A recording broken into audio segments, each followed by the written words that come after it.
దేవుని స్తోత్రము. సమయం చేస్తాను అన్నయ్యకి వదిలికి హృదయపూర్వక వందనాలు. కూడా వచ్చిన ప్రతి ఒక్కరికి హృదయపూర్వక వందనాలు.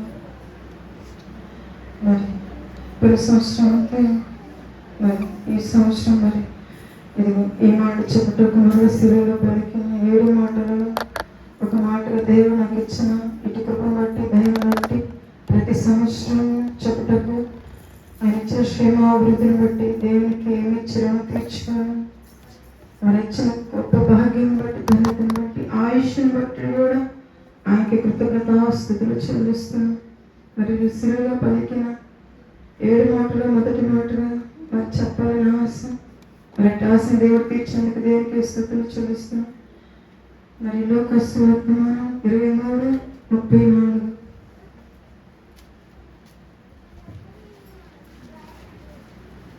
యేసు తండ్రి వీరేమి చేయుచున్నారు వీరెరుగరు కనుక వీరిని క్షమించమని చెప్పాను.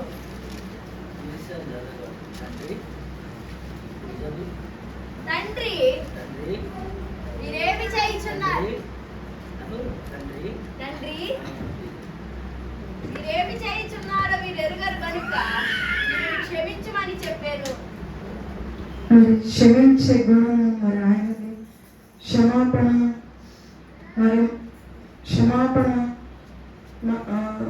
మనుషుల మనం ఇతరులకు మనం చెప్పిన క్షమించలేనిది మనుషుల స్వభావం అయితే మరి ఆయన మరి ఏ నేరము లేనిది ఏ దోషము చేయని మరి ఆయన అన్యాయముగా మరి సిలువ వేయించినప్పుడు మరి ఆయన ఆఖరి సమయంలో మరి ఆయన ఏడన చేయొచ్చు, అపహాసించు, మరి నిందించు, మరి ఆయనని ద్రోహిగా ఏడన చేయించి ఆయన నిందించుతున్నప్పుడు వారు ఏమి చేయుచున్నారో వారు ఎరుగను కనుక వారు క్షమించమని పరలోకమున్న తండ్రికి ఆయన చెప్పి ఉన్నప్పుడు అప్పుడు వాళ్ళు అక్కడ చీటులు వేయించున్నారు.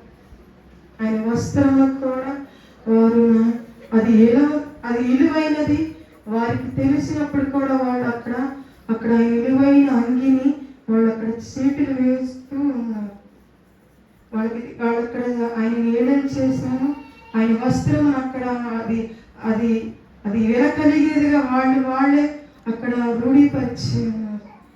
అందుని బట్టి నిజంగా ఆయన ఏది ఆయనలో తీసివేయడానికి కూడా ఏమీ లేదు.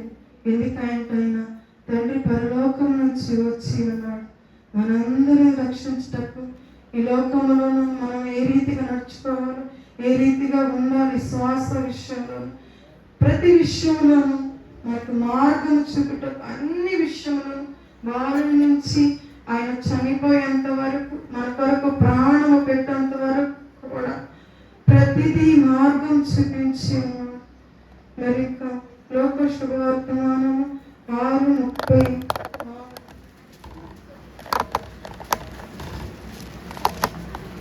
మీరెవరి యొక్క మరలా పుచ్చుకొనవలెనని నిరీక్షించురో వారికే అప్పు ఇచ్చిన ఎడల మీకేమి మెప్పు కలుగును? పాపులను తామిచ్చినంత మరలా పుచ్చుకొనవలెనని పాపులకు అప్పు ఇచ్చెదరు కదా. లోక శుభవర్తమానం 6:38. క్షమించుడి, అప్పుడు మీరు క్షమింపబడుదురు. ఇయ్యుడి, అప్పుడు మీకు ఇయ్యబడును. అణచి కుదించి దిగజారినట్లు నిండు కొలతలను మనుషులు మీ ఒడిలో కొలుతురు. మీరు ఏ కొలతతో కొలుతురో ఆ కొలతతోనే మీకు మరలా కొలవబడనని చెప్పారు. ప్రతి మాట ఆయన మనకి మాదిరికరముగాను ఒక సూచనగాను ఆయన చేసి ఉన్నాడు. క్షమించుడు, అప్పుడు మీరు క్షమించబడు. ఇవుడి, అప్పుడు మీకు ఇవ్వబడునని ఆయన చెప్పి ఉన్నాడు. మరి అదే విషయంలో ఇచ్చే విషయంలో అదే చిక్కునిచ్చే విషయంలో కూడా ఎంత ధారాళం ఇస్తామో అంత ధారాళంగా ఆయన మన కొరకు ఆయన ఆకాశ వాకిళ్ళు తెరిచి మనకి ఏదైతే కావాలో మరి సేవకుడు చెప్పారు. ఆకాశము తెరిచి ఆకాశం దీవెన వర్షం కుమరించిన అప్పుడు మనం క్షమించినప్పుడు ఆయన మనం క్షమించిన ఇచ్చే ప్రతి వాక్యం ప్రతి మాట మనము ప్రతి దినమును నెరవేర్చుటకు ఆలోచన కలిగి విశ్వాస జీవితంలో ఏ రీతిగా నడవాలో, ప్రతి వారికి ఏ రీతిగా ఉండాలో, ప్రతి విషయంలో, అది మాట విషయంలోనూ, చూపు విషయంలోనూ, మరి నడవడి విషయంలోనూ, ఒక మాటే కాదు కానీ ఒక చూపైనా సరే ప్రతిదీ అన్యాయముగా ఏది అయినా మన వల్ల జరిగినప్పుడు, ఇతరులను బాధ పెట్టినప్పుడు అది క్షమించాలన్నప్పుడు మరి మళ్ళీ మనం క్షమించాలని మరి దేవుడు వాక్యం ద్వారా తెలియపరిచి ఉన్నాడు. మరి అదేవిధంగా లోక శుభవర్తమానము 7:46.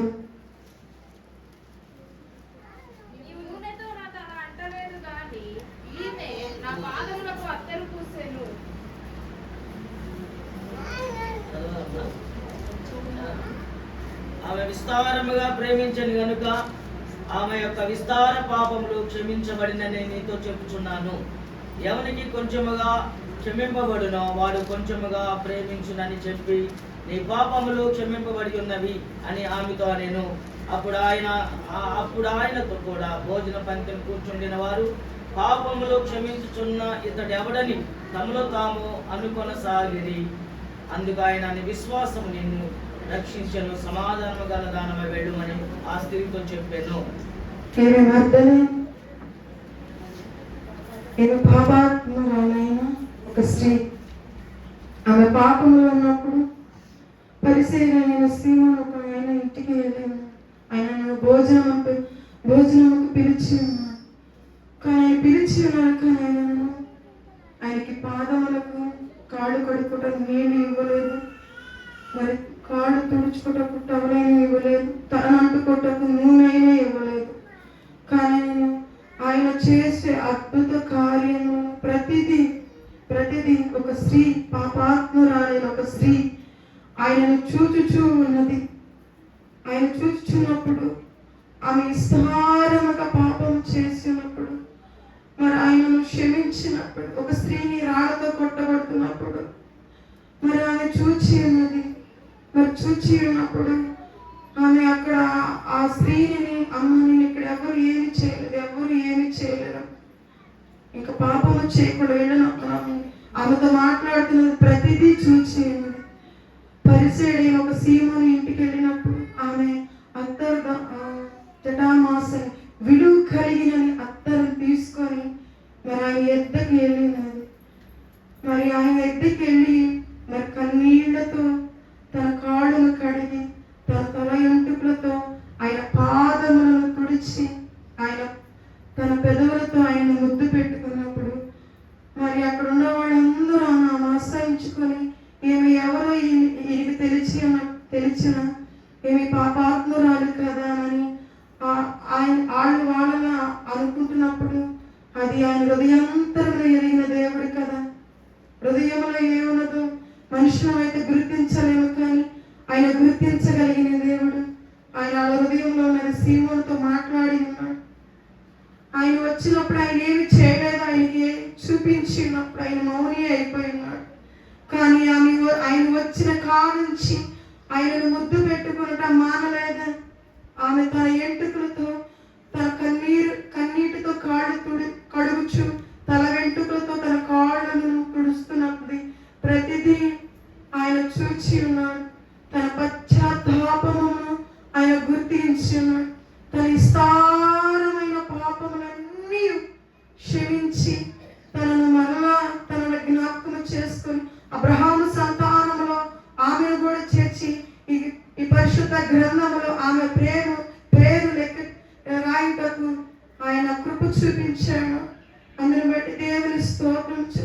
మనను అయితే ఆమెను దూషించి, అక్కడున్న వాళ్ళు అపహాసించి, ఆయనతో నడిచి, ఆయనతో భోజనం చేయొచ్చు, ఆయనతో పరిచర్య చేసే వాళ్ళు కూడా ఆమెను అసహించుకున్నారు. కానీ ఆయన నిర్మించి ఆయన మాత్రమే ఆయన ప్రేమించి. అందుని బట్టి దేవునికి ఏమి ఇచ్చి రుణం తీర్చుకోలేదు. స్వార్థము లేనిది ప్రేమ, కపటము లేనిది ప్రేమ, కన్నీరు పెట్టనిచ్చనిది కూడా ప్రేమ. అటువంటి ప్రేమ, క్షమించే ప్రేమ కేవలం యేసయ్య ప్రేమ. ఇటు ప్రేమను ఏమి ఇచ్చి రుణం తీర్చుకోలేము. లోక శుభవర్తమానం 17:3.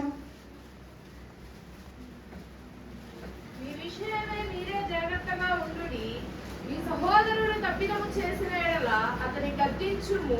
అతడు మారు మనసు పొందిన ఎడల అతని క్షమించుము. అతడు ఒక దినమున 7 మారులు నీ ఎడల తప్పిదము చేసి 7 మారులు నీ వైపు తిరిగి మారు మనసు పొందని ఎడల పొంది తినని ఎడల అతని క్షమింపవలెనని నేను. మరి ఇది మన సహోదరికైన మనకి మరి తెలిసి తెలియని తొందరపాట్లు మనకైనా నీకైనా నాకైనా మరి అవి వాళ్ళకి అది తప్పు అని మనం చెప్పినప్పుడు వారు తెలుసుకొని అది తెలుసుకొని వాళ్ళు క్షమించాలన్నప్పుడు వాళ్ళు మారు మనసు పొందుకుని ఉన్నారని మరి దేవుడు చెప్పి ఉన్నాడు. మరి మారు మనసు పొందుకున్నప్పుడు అది క్షమాపించబడినప్పుడు మారు మనసు పొందుకునేటప్పుడు మరి ఇంకెన్నడూ అలాంటి తప్పిదములు చేయరని మరి దేవుడు లేఖనంలో సెలవిచ్చి ఉన్నాడు. మరి మన శ్వాస విషయంలో విడుదడుకులను మన ఆత్మ ద్వారా పరిశుద్ధాత్మ ద్వారా మరి ఏది క్షమించలేదు. మన సొంత హృదయం అయితే ఇతరులు క్షమించదు, కానీ ఆత్మ మాత్రమే క్షమించే అటువంటి ఆత్మను ఎప్పుడు మనలో నుంచి పోకుండా మరి ఎన్నడూ మనలో అట్టి పెట్టుకుంటూ ఆయన ఇచ్చే జీవ గ్రంథములో మరి ఆయన పరలోకములో ఒక జీవ గ్రంథం అక్కడ ఉన్నది కదా, మన పేరు రాయటకు అటువంటి పేరును ఎన్నడూ కూడా మన జీవితం నుంచి తీసివేసుకోకుండా ఆత్మీయ విషయంలో ప్రతి విషయంలో ముందుకు సాగిపోవాలని నా ఆశ. అందుని బట్టి దేవునికి స్తోత్రం చెల్లిస్తున్నాను. మరి మత్తయి సువార్తమానము 9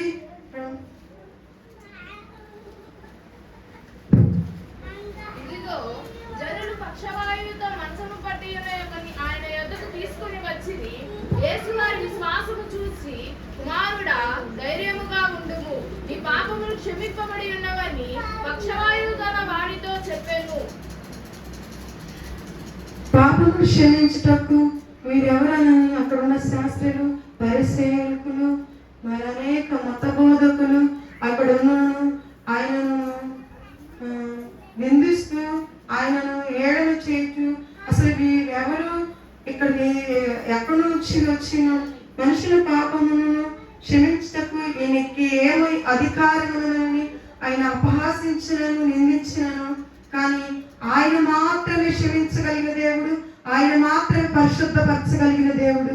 కానీ అక్కడ ఆయనను మరి అక్కడ ఆయన రోగి అయి మరి అక్కడ పక్షవాయు కలిగిన ఆయనను అక్కడ రోగి అయి దించినప్పుడు అక్కడ ఆయనను నువ్వు స్వస్థత పొంది ఉన్నావని అయితే అనలేదు, కానీ నీ పాపములు క్షమించి ఉన్నాయని చెప్పాను. మరి ఆయన పాపములో పట్టుబడి ఆయన పాపములో ఆయన మరణమునకు ఆయన పాపమే ఆయనను అక్కడ మరణానికి తీసుకెళ్ళకు దారి అని. కానీ అక్కడికి దేవుని యొద్దకు తీసుకెళ్ళినప్పుడు అక్కడ ఆయన స్వస్థపరిచి ఆయనను పాపమును క్షమించి ఆయన మరలా ఆయన ఇంటికి పంపించున్నాడు. అందుని బట్టి దేవునికి కృతజ్ఞతాస్తుతులు చెల్లిస్తున్నాను. మత్తయి సువార్తమానము 18:21.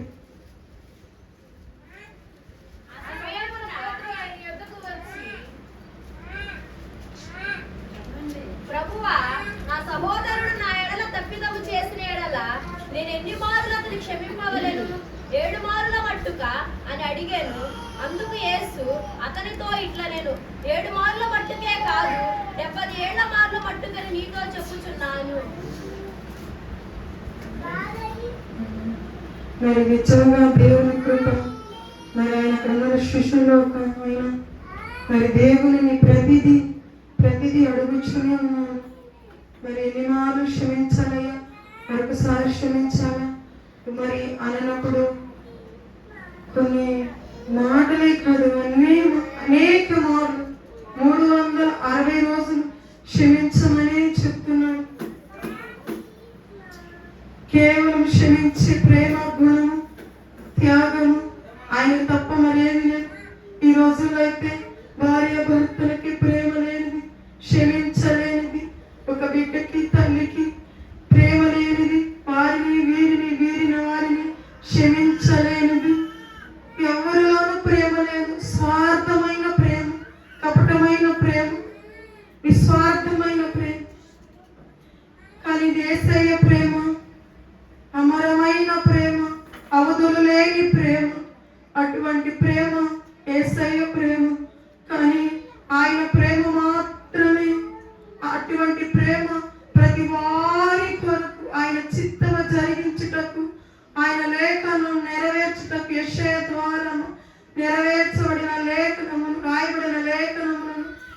చేర్చుటకు మరి ఆయనను ఆ పరలోకం నుంచి మన కొరకు కుమారుడి బాలుడిగా వచ్చి ఆయన 30 సంవత్సరములను సేవా పరిచయం 3.5 సంవత్సరం సేవా పరిచయం చేసి 30 సంవత్సరములు ఆయన బాప్టిజం అన్నీ మనకు మాదిరికరముగాను ఒక త్రోవ మన విశ్వాస జీవితంలో ఏ రీతిగా అయితే ఏ మార్గం అయితే మరి వెళ్ళినప్పుడు పరలోక ద్వారము తెరబడుతాయి ఆయన నిత్య రాజ్యము కొరకు మరి ఏ రీతిగా అయితే తెరబడతాయో మరి అటువంటి నిత్య రాజ్యము కొరకు విశ్వాస జీవితంలో మరి ఏ రీతిగా నడవాలో ప్రతి విషయంలో ఆయన ప్రేమ చూపుచు క్షమించుచు కటాక్షించు కరుణించుచు ప్రతి విషయంలో ఏ రీతిగా అయితే చూపించి ఉన్నాడు. మరి ఎవ్వరము తప్పిపోకుండా ఎవ్వరము స్వార్థము లేకుండా ప్రేమ యేసయ్య ప్రేమ కలిగి మరి ప్రేమే కరువైన ఈ రోజుల్లో మరి ఒక యేసయ్య ప్రేమ అది ఆత్మ ద్వారా ఆనాడు పెంతెకోస్తు దినమున మేడ గదిలో ఉన్న ఆత్మ పరిశుద్ధాత్మ అప్పుడు 120 మంది మీద ఏ రీతిగా అయితే ఉన్నదో అటువంటి ఆత్మ వారిలో ప్రేమను ఆయన ప్రకటించుటకు సువార్త కలిగిన వాక్శక్తి కలిగిన నాలుకలను అక్కడ ఇచ్చినాడు. అది అప్పటి నుంచి ఇప్పటి వరకు ఇది పెంతెకోస్తనగా ఇటువంటి పరిచర్యలే మరి ప్రతిదీ బుధవారమైనను గురువారమైనను శనివారమైనను ఆదివారమైన నియమ కూడికలు అంటే పెంతెకోస్తు అనేది మరి ఏ పెంతెకోస్తనగా మరి ఆయన సిద్ధపరిచింది కొన్ని ఉన్నాయి కానీ అవి కాదు. కానీ మరి ఇదే పెంతెకోస్తనగా క్రీస్తుని వెంబడించేది, క్రీస్తుని సువార్తను ప్రకటించేది. ఇటువంటి పెంతెకోస్తుని ఇటువంటి ఆయన సిద్ధపరిచిన ఈ నియమ కూడికలు ఏది తప్పిపోకుండా కొన్ని విషయంలో జారిపోతూ కొన్ని విషయంలో పట్టిల్లిపోతూ మరి అవి సరి చేసుకోవాలంటే ఇటువంటి నియామక కూడికల్లో పాల్గొన్నప్పుడు వాక్యం ద్వారా సేవకుల ద్వారా మాట్లాడుతున్నప్పుడు సరి చూసుకుంటూ మరి ఎప్పటికప్పుడు సిద్ధపరిచినప్పుడు అప్పుడు ఏ గడియను మరి తెల్లవారినప్పుడైనా కోడి కూసినైనా అర్ధరాత్రి అయినను మరి ఏ గడియో తెలియదు. కానీ ఆయన వచ్చినప్పుడు పెళ్లి వస్త్రం అయినప్పుడు కుమారుడానికి పెళ్లి వస్త్రం లేకుండా లోనికి ఎలా ప్రవేశించాలని ప్రశ్నించినప్పుడు అక్కడ మన ప్రశ్నగానే వెలిగిపోతాం. ఎప్పుడు అలా ఉండకుండా మరి ఆయన ఇచ్చిన ఈ గొప్ప రక్షణ విలువైన రక్షణను కాపాడుకుంటూ నిరీక్షణ కలిగి ఈ పందెప రంగంలో ఓపిక కలిగి మరి కుటుంబ విషయంలో మరి కుటుంబ విషయం బిడ్డ విషయంలో యజమాని అనేక సంఘ విషయంలో ప్రతి విషయంలో జ్ఞానమును వివేకమును ప్రతిదిని ఆయన వ్యర్థన కోరుకున్నప్పుడు ఆయన ఇచ్చగలిగిన సమర్థుడు సామర్థ్యము కలిగిన దేవుడు. ఆయన ఆఖరి రక్తపు పొట్టు కూడా మన కొరకు క్రయధనముగా మన కొరకు చిందించి ఏది లేకుండా స్వార్థము లేని ప్రేమ, అమరమైన ప్రేమ నా కొరకు మీ కొరకు మరందరి కొరకు నా బిడ్డల కొరకు నా యజమాని కొరకు అందరి కొరకు కార్చిన ఆఖరి రక్తము మనందరి రక్షించుటకు ఆయన రాజ్యములకు చేర్చుటకు తన ప్రాణము కూడా లెక్క పెట్టని ప్రేమ అది యేసయ్య ప్రేమ, నజరేయుడు యేసయ్య ప్రేమ. అటువంటి ప్రేమను మనమందరం రుచి చూచినప్పుడు ఇక్కడ ఏ భేదములు ఉండవు, ఏ కక్షలు ఉండవు, ఏ కోపములు ఉండవు, ఎలాంటి ఉడిదురుకులు కూడా ఉండవు. అటువంటి ప్రేమను మనమందరము మన సహోదరి అందరము ఐక్యత కలిగి ఈ పెంతెకోస్తని ఇటువంటి పరిచర్యలో ముందుకు సాగిపోతూ సేవకులు మన కొరకు ఇచ్చిన ఇటు సేవకులను చెప్తున్న ఒక దూతను మన కొరకు పంపించిన ఇటు దూతను చెబుతున్న ప్రతి మాటల మార్గమును సిద్ధపడి ఒక దివిటి కలిగి పరుగు పందెంలో ఓపిక కలిగి ఆయన సన్నిధిలో ఒక మూల స్తంభముగా రోషము కలిగిన విశ్వాస జీవితము మనందరికీ ఆయన కృప నిత్యము ఆదరణకర్త మనకు తోడై ఉండును గాక. ఆమేన్. ఇటు సంబంధించిన సేవకు హృదయపూర్వక వందనములు చెల్లిస్తున్నాను.